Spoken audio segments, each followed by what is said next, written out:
So I studied behavioral science at business school. I love tapping into why we do what we do and why we think the way we do and why we make certain decisions. So how many of you have your left thumb placed over your right thumb? So in some parts of behavioral psychology, that means, keep your hands up, that means that you're extremely, extremely intelligent, right? You can look around and check with the people next to you. You can verify with your colleagues. So much of our lives are fixated on having the perfect LinkedIn profile, the perfect status in society, the perfect resume.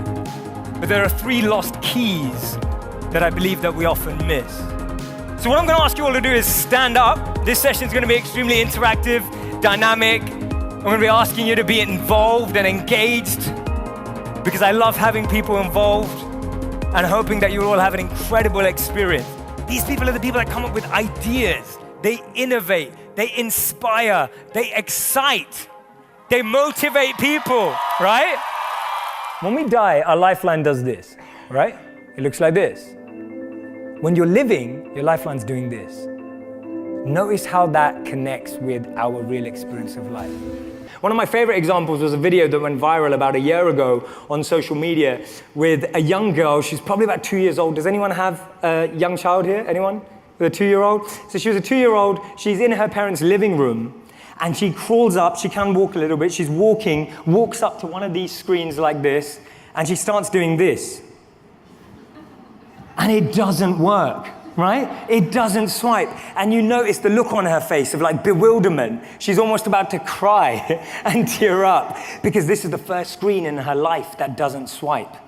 It takes 2 years or less than to build a conditioned habit in the mind where you expect every screen in the world now to swipe at age 2.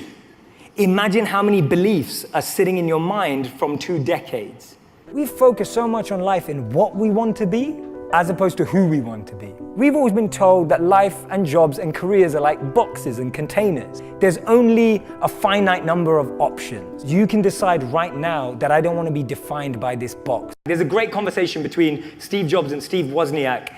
And Steve Wozniak looks at Steve Jobs and he said, you know what, you're not a coder, you're not an artist, you're not an engineer, you're not a technology guy, what do you even do? And Steve Jobs, in his usual Steve Jobs way, says, musicians play their instruments, I play the orchestra. And I love that line because it so much sums up a deep understanding of where you thrive. Albert Einstein said that if you judge a fish by its ability to climb a tree, it will spend its whole life believing that it's stupid, right? And this is the challenge that organizations have, needing to unlearn what we've made our people think they are, but allowing them to go back to their source of inspiration. He has this movement of make wisdom go viral. Become the leader you wish you had. Oh, I'm ready to tap dance. When you think of things that go viral, like, a funny cat or something like that, this guy is taking on that. And we look forward to seeing you soon. Thanks, guys. Cheers. He's saying, no, let's make things that make people better go viral.